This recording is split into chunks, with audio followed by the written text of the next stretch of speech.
Welcome to Mars, Marine. This briefing is designed to acquaint you with a few of the standard operating procedures here on the Mars post. First and foremost, chain of command. All enlisted personnel are under the command of Master Sergeant Thomas Kelly. Sergeant Kelly will assign you to a security detail headed by a security chief. Please report to your security chief for all duty-related concerns. While on duty, please stay on your assigned patrol coverage area. All PCAs have been pre-designated to provide overlapping security and maximize efficiency. All personnel must have proper authorization in assigned areas. Be sure to annotate any discrepancies on your security inspection report. Safety is integral to all operations here on Mars. Handle firearms with extreme caution. Never discharge weapons in an area that may compromise the installation's structural integrity. Remembering these procedures is paramount to your success here on Mars. Keep in mind that you represent the greatest fighting force in the galaxy, and your actions are a reflection on the Corps. Take good care, and good luck on your new assignment.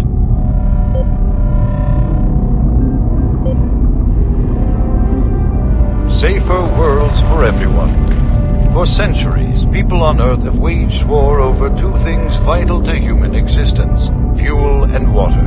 As part of its ongoing commitment to create safer worlds for everyone, the UAC recently unveiled its development of the Hydrocon. Though still in its prototype stages, the Hydrocon will, in one dramatic move, forever end all shortages of water and fuel. By splitting iron oxide molecules, the Hydrocon produces oxygen and hydrogen cheaply and safely without the need for large amounts of electricity. The hydrogen is then used for hydrogen fuel, a substance so versatile and clean that it can be used in everything from home appliances to today's most demanding rocket engines. A side benefit of producing this fuel is an endless supply of pure, spring-like water that is more refined than any earthbound spring. We envision a world where technologies such as the Hydrocon can be used to end drought and civil strife in impoverished nations where water or fuel have ever been in short supply. While always at the forefront of scientific research and development, Union Aerospace hopes that the creation of the Hydrocon will continue to make safer worlds for everyone. Welcome to the UAC Maintenance Department. This video will provide you with the necessary tools and information to do your job efficiently and safely. A safe worker is a happy worker, and your safety is our #1 priority at UAC. Observe all signs and follow all procedures to keep you and your coworkers out of harm's way. Cleanup is one of the most important aspects of what we do in maintenance. This phase of our job keeps everyone safe, and research has shown that working in a clean and toxic-free environment has a positive benefit on overall productivity. Power generation on Mars produces two byproducts, steam and green goo. We vent the steam all over the base through vents, floor grates, cleverly placed pipes, and pretty much any place else. The goo is a result of the MFS process reacting with core elements in the Martian soil. It is not radioactive, but it is quite toxic. Remove all toxic spills at once. Hazmat suits are the best way to protect yourself when a spill occurs, and if you happen to come in contact with the goo, report immediately to a medical station for a scrub down. After a few days in confinement, you should be ready to report back to work. Report any rule violations to your immediate supervisor, and don't forget to read your employee handbook for additional rules and information. Welcome to the Delta Complex Stasis Chambers. This facility was constructed to house and study the extra-dimensional beings, which were recovered during some of the first teleporter tests originating from Delta Level 3. While little is known about their native environment, the specimens appear to be carbon-based life forms with extremely high heat tolerances. The epidermal tissue is extremely resilient to abrasion or incision, which has complicated internal studies. Observational studies have shown incredible strength and agility, as well as the ability for some specimens to manifest and control cohesive plasma masses. The method by which these plasma masses are created is yet unknown. It is believed that the specimens possess a rudimentary intelligence and social structure, as was demonstrated during the first tragic expeditions through the portal. While the cost in human life has been great in acquiring these specimens, we hope to one day complete genomic mapping and begin to answer the many questions we have about these entities.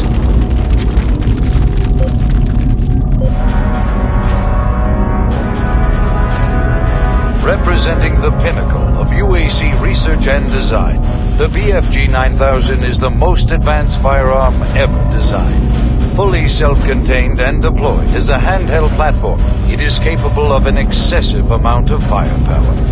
The BFG 9000 contains sophisticated friend or foe technology that discriminates targets in real time. Each projectile contains a small but very powerful computer core that actively maintains targeting and delivers a stream charge down each beam to soften targets before detonation. The detonation stage of the projectile is devastating. Targets within 15 meters of the flashpoint are not likely to survive.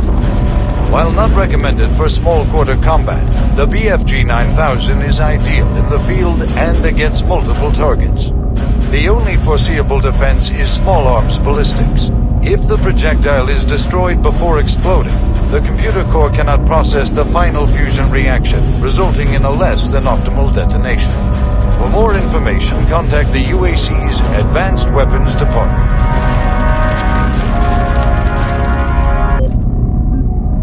This is Dr. Pierce Rogers, lead archaeologist currently stationed on Mars. As the preliminary reports have suggested, we have made some amazing discoveries here on Mars. Life on Mars has long been theorized, but we never imagined anything like this. The initial chamber was discovered in 2115. It leads into what is now known as Site 1. Site 1 is the largest of the sites, and we are still actively working there. It is made up of a series of chambers and connecting tunnels, all of which are covered in glyphs and symbols. Using the UAC pattern processor, we have finally been able to understand some of the glyphs, and from them, here is what we have learned. The ancient people looked like us, at least to the extent that they were bipedal and were similar in shape and size. Their level of technology was astounding. For instance, the glyphs at each site were carved into the rock by some sort of machine, and each one is precisely cut from the stone. It far exceeds the precision of anything we can do. They had a social structure that seemed very aristocratic, with a lot of emphasis on social stature and structure. Site 2 is a much smaller set of chambers, mostly containing burial sites, temples, and various amounts of individual artifacts. This site has been photographed and cleared out, and all material is back on Earth for study and review. Site 3 produced our prize artifact, what we call the Soul Cube. If you have read or seen the other material, you probably know that this once grand civilization was attacked by some unknown force, and if we can believe what is written in stone, they sacrificed most of their society to drive the invaders back. There are additional reports filed on the Soul Cube with Central Administration. We also recovered several other device-type artifacts. They are not as ornate as the Soul Cube, but each appears unique. We are still learning how to interpret all of the glyphs, and hopefully, once we have that completed, the science teams can provide more detailed information on their technology. Now, these are truly unique and special times for archaeologists. Setting new standards in both archaeological discovery and analysis, the UAC is proud to showcase the latest findings on 4 unique and fascinating artifacts. These tablets were originally discovered in the dig site under what has become known as Site 3. Subsequent examination of the surrounding area and carbon dating of the tablets brought UAC researchers to the conclusion that the tablets belonged to a civilization that existed millennia ago and were placed in a holy burial ground of some sort. Utilizing the best minds in linguistics and UAC proprietary pattern recognition software, the tablets were exhaustively examined. What we found was fantastic. The first tablet provided us with a wealth of scientific data, specifically detailing the mathematical concepts behind teleportation. UAC researchers use this information as the cornerstone for building the Delta teleportation devices. The second and third tablets illustrate an epic story, a story of war, and how, faced with impossible odds, the ultimate sacrifice of an entire race to achieve victory. The fourth tablet details how the essence of each individual was captured and placed in the artifact we now refer to as the Soul Cube. This device was wielded by their mightiest warrior, and with it he banished the invading horde forever. Our researchers are still analyzing a recently found hidden section of the fourth stone and some related fragments. It goes into detail on the invading force and indicates the remaining survivors may have teleported somewhere. Where we do not know, although it seems to reference a map we have yet to locate. To date, there remains no evidence of any type of invasion at any of the sites. Our assumption is that time has removed all but what we now see.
Recon Zulu, this is Echo 1. Give me a visual status.